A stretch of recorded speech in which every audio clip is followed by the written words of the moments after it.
था। आज कंस को देखो, जो पापी दुराचारी होते हैं, मृत्यु का भय सदैव उनको सताता रहता है। बहुत ऊंचा सिंहासन लगाया, उसके ऊपर बैठे हुए हैं और उनके अगल बगल में दोनों महारानियां बैठी हैं। महारानियों का नाम तो आपको पहले दिन कथा में सुनाया गया था और अभी तक बलराम जी को याद है। जय श्री कृष्णा। अस्थि और प्राप्ति, अस्थि और प्राप्ति दोनों आसपास बैठी हैं। दो चाणूर और मुष्टिर नाम के दो पहलवान को 15 दिन से खिला खिला करके मुष्टंडा बना रखा है। रोज तेल पानी किया जाता है, मालिश की जा रही है उनके ऊपर। कुवलियापीड नाम का एक हाथी, एक गज, जिसको कई दिन पहले से मदिरा पान कराई जा रही है, मदमस्त कर दिया है और महावत उसके ऊपर निरंतर बैठा हुआ है, अंकुश लेकर के। अंकुश लेकर के महावत बैठा है। अब जैसे ही गोप ग्वाले भीतर प्रवेश करते हैं, अक्रूर जी दूर बैठे हुए हैं। कंस इशारे में पूछता है, अक्रूर बताओ कौन है नंद का लाला, कौन है यशोदा नंदन?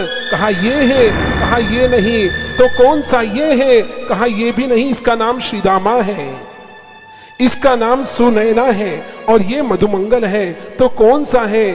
कहा कि ये तो गौर वर्ण वाले मित्र सखा है। जैसे ही अब सारे प्रवेश कर गए मित्र सखा, अब बलभद्र जी पधार रहे हैं। बलभद्र जी जैसे ही अंदर आने लगे, कहा ये है, कहा ये तो रोहिणी नंदन है। अच्छा ठीक है, अब कन्हैया की बारी आई है। कन्हैया भीतर प्रवेश करने लगे और जैसे ही प्रवेश करने लगे, अक्रूर जी ने कहा कि ये है नंद का लाला, और कंस ने इशारा कर दिया महावत को कि इसको पैरों तले कुचल दिया जाए। अंकुश जैसे ही सिर से निकाला और देखते ही देखते उस गज ने, कुवलियापीड ने अपना पग उठाया और कन्हैया के ऊपर रखने ही वाला था। कन्हैया ने तिरछी चितवन से ऊपर की ओर देखा, दृष्टि मिल जाती है कन्हैया से। पग को नीचे कर लिया कुवलियापीड गज ने और मस्तक झुका करके प्रणाम कर लिया और क्या कहा? शांतकारं भुजगशयनं पद्मनाभं सुरेशं विश्वाधारं गगनसदृशं मेघवर्णं शुभांगं लक्ष्मीकान्तं कमलनयनं योगिभिर्ध्यानगम्यं वन्दे विष्णु भवभयहरं सर्वलोकैकनाथं।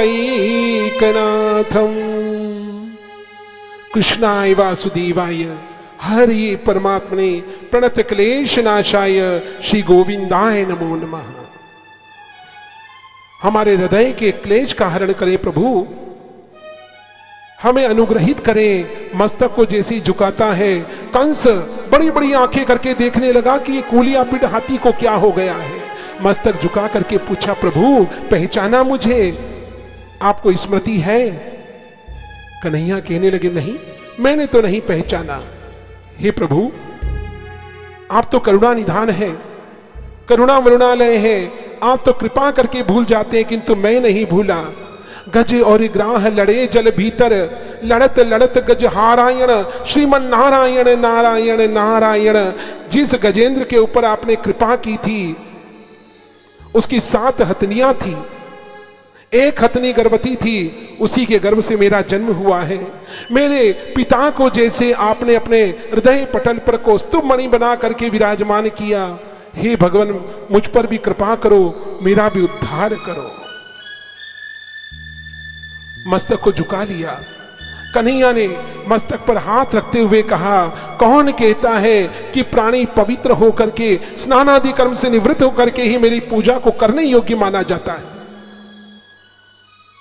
मानस पूजा यदि प्राणी करे, बिना स्नान किए भी यदि ब्रह्म मुहूर्त में जाग करके अपने बिछावन से दूर खड़ा होकर के यदि मन ही मन मेरा सुमिरन करता है, तो मैं तो उसे भी अपनी कृपा का पात्र मानता हूं। देखिए आज भाग जाग गए कुवलियापीड के, इतने दिनों से मदिरा को पान कर रहा है, उसके बाद भी भगवान की भक्ति की और भगवान ने मस्तक पर हाथ रख करके आज उसे अनुग्रहित कर लिया है।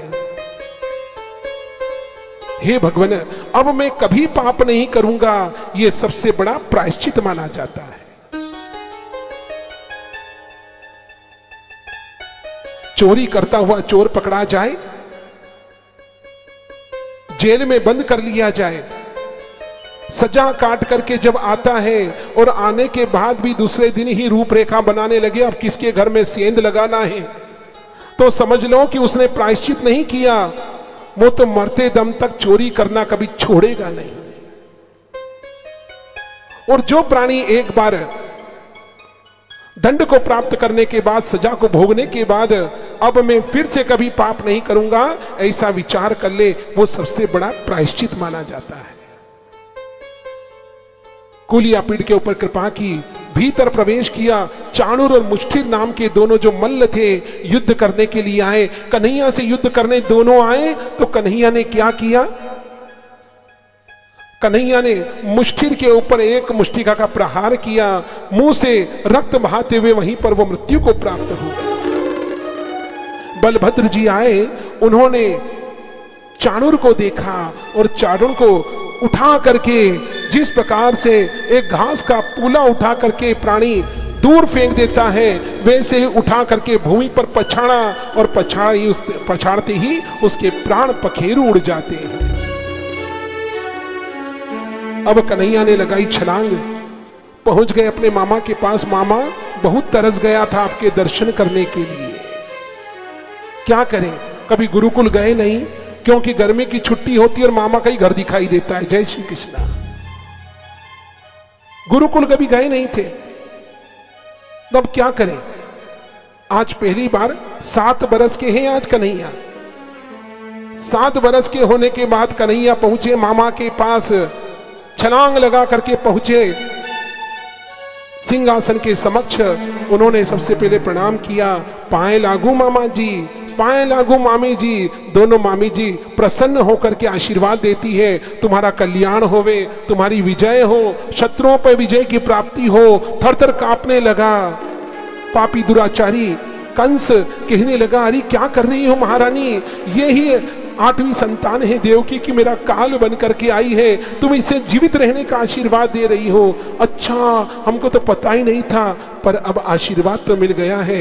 कन्हैया को देखकर जब थर-थर कांपने लगा, गाल हिलने लगे और मस्तक से मुकुट छूट गया, भूमि पर गिरा। कन्हैया ने उनकी चोटी को पकड़ करके छलांग लगा करके भूमि पर आते हैं। जैसे ही भूमि के ऊपर गिरे और उनके सीने पर बैठ करके कन्हैया ने एक मुष्टिका का प्रहार किया, और मुष्टिका का प्रहार करते ही पापी दुराचारी कंस का उद्धार हो जाता है। बोले श्री वृंदावन बिहारी लाल की, मोर मुकुट बंशी वाले की जय।